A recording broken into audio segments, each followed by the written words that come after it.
ఏపీలో ప్రైవేటీకరణ ప్రమాదకర స్థాయికి చేరుకుంది. వైఎస్ జగన్ ప్రభుత్వం చేపట్టిన ప్రాజెక్టులను ప్రైవేటు వ్యక్తులకు రాసివ్వడానికి కూటమి ప్రభుత్వం గ్రౌండ్ ప్రిపేర్ చేస్తుంది. అభివృద్ధి కోసమే పీపీపీ అంటూ ఇల్లో మీడియా బ్యాండ్ మేళం ఊదడం ప్రారంభించింది. మెడికల్ కాలేజీలనే కాదు, పోర్టులతో పాటు మరికొన్ని ప్రాజెక్టులు కూడా ప్రైవేటు పరం చేస్తారట. అంటే ప్రజల సొమ్మును ప్రైవేటు వ్యక్తులకు కట్టబెడుతున్నారంట. ప్రైవేటీకరణపై దిక్కుమాలిన రాతలు రాస్తున్న ఇల్లో మీడియా ఏపీ పాలిటీ విజన్ పాత్ర పోషిస్తుంది. లక్షల కోట్లు అప్పులు తెస్తున్నారు. రాష్ట్రానికి వచ్చే ఆదాయం ఇవన్నీ ఎవరి జోబిల్లోకి వెళ్తున్నాయో తెలియడం లేదు. అవినీతి పాలనలో కూటమి ప్రభుత్వం ఎవరెస్టును మించిపోయింది. చంద్రబాబు పాలన ఎలా ఉందంటే లాభాలు వస్తే ప్రైవేట్కు, నష్టాలు వస్తే ప్రభుత్వానికి అన్నట్లు ఎల్లో రూల్ ఉంది. బాబు పాలనంతా ఎల్లో మీడియా మాయంటున్న సీనియర్ జర్నలిస్ట్ కేఎస్ఆర్ కామెంట్ చూద్దాం. ఆంధ్రప్రదేశ్లో ప్రైవేటీకరణ అన్నది ప్రమాదకర స్థాయికి చేరుతున్నట్లుగా కనిపిస్తోంది. గత వైఎస్ జగన్ ప్రభుత్వం చేపట్టిన వివిధ ప్రాజెక్టులను ప్రైవేటు వారికి రాసివ్వడానికి గ్రౌండ్ తయారవుతున్నట్లుంది. అందుకు ఎల్లో మీడియా ఈనాడు తన విషపూరిత రాతలతో ప్రజలను మోసం చేయడానికి కృషి చేస్తోంది. తెలుగుదేశం, జనసేన, బీజేపీ కూటమి ప్రభుత్వం తరఫున ఈ మీడియానే భుజాన వేసుకుని ప్రైవేటీకరణే అన్నిటికీ తారక మంత్రమని మభ్యపెట్టే పనిలో పడింది. అందులో భాగంగా ఇటీవల అభివృద్ధి కోసమే పీపీపీ అంటూ వాస్తవాలను వక్రీకరించే కథనాలను ప్రచారంలోకి తెచ్చింది. ఆ స్టోరీల ప్రకారం కొన్ని విషయాలు వెల్లడవుతున్నాయి. గతంలో అప్పటి ముఖ్యమంత్రి వైఎస్ జగన్ హయాంలో ప్రభుత్వ పరంగా చేపట్టిన వైద్య కళాశాలనే కాదు, పోర్టులు తదితర ప్రాజెక్టులను కూడా కూటమి సర్కార్ ప్రైవేటు వారికి అప్పగిస్తుందట. సుమారు 1,15,000 కోట్ల రూపాయల విలువైన ప్రాజెక్టులను పీపీపీ కిందకు తీసుకొస్తారట. కేంద్రం ఇందుకు కొంత నిధి ఇస్తుందట. అలాగే రాష్ట్రం కూడా కేటాయిస్తుందట. కనుక అంతా బ్రహ్మాండమట. ఇదంతా చూస్తుంటే ఆంధ్రప్రదేశ్ ఫర్ సేల్ అన్న అభిప్రాయం కలగడం లేదు.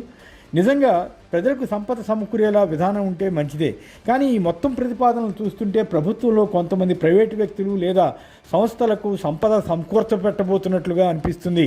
ప్రభుత్వ మెడికల్ కాలేజీల ప్రైవేటీకరణకు వ్యతిరేకంగా ఏపీలో ప్రజాభిప్రాయం బలంగా ఉన్న తరుణంలో దాన్ని డైవర్ట్ చేయడం కోసం ఈనాడు మీడియా తాపత్రయపడుతోంది. ఒడిశాలో బీజేపీ ప్రభుత్వమే కేంద్రం మంజూరు చేసిన వైద్య కాలేజీలను నిర్మిస్తోందన్న సమాచారం వచ్చింది.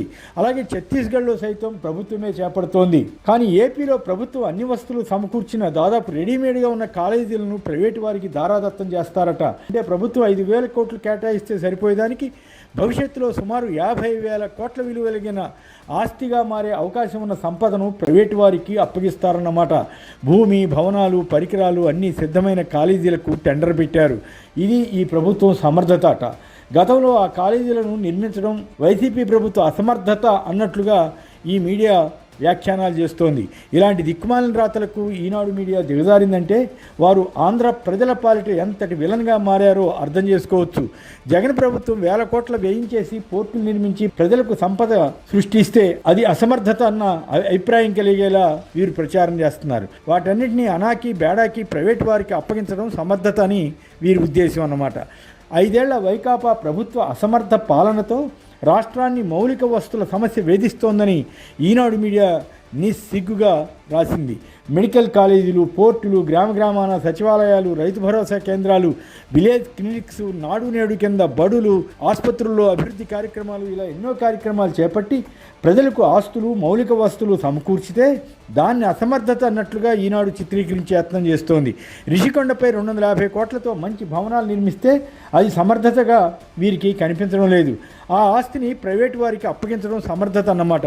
కేంద్ర ప్రభుత్వం పీపీపీ కింద ప్రాజెక్టులు చేపట్టడానికి ప్రతిపాదనలు అడిగితే ఏపీ 1,15,000 కోట్ల విలువైన ప్రాజెక్టులను కోరిందట. అవన్నీ కొత్తవైతే అదో పద్ధతి.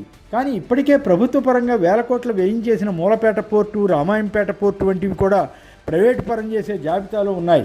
రామాయంపేటలో అయితే ఒక బెర్త్ దాదాపు పూర్తయిన తరుణంలో ప్రభుత్వం మారడంతో ప్రస్తుతం ఈనాడు మీడియా ప్రచారం చేస్తున్న సమర్థవంతమైన కూటమి ప్రభుత్వం దాన్ని నిలుపుదల చేసింది.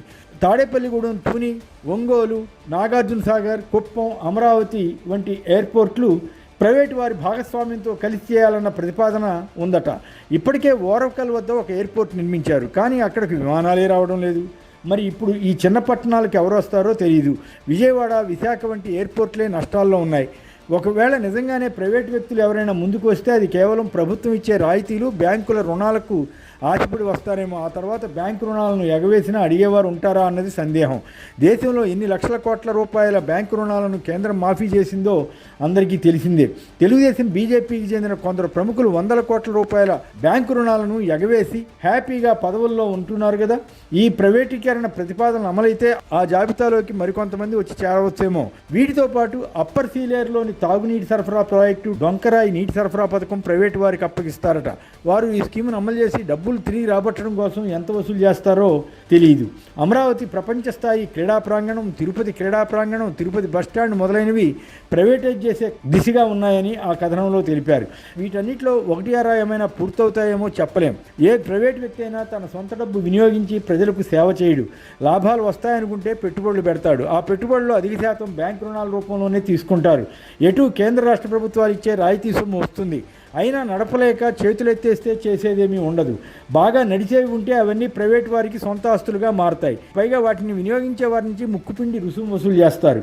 రోడ్లకు, పేదవాడికి ఉపయోగపడే వైద్యశాలలకు తేడా లేకుండా ఎల్లో మీడియా కథనాలు ఇస్తూ ప్రజలను మోసం చేయాలని ప్రయత్నిస్తోంది. గతంలో సహకార రంగంలో డైరీలు, చక్కెర కర్మాగారాలు ఉండేవి. చంద్రబాబు ముఖ్యమంత్రిగా ఉన్న గత టర్మ్లలో వాటిలో అధిక భాగం మూతపట్టమో లేక ప్రైవేటు వ్యక్తుల పరమో అయ్యాయి.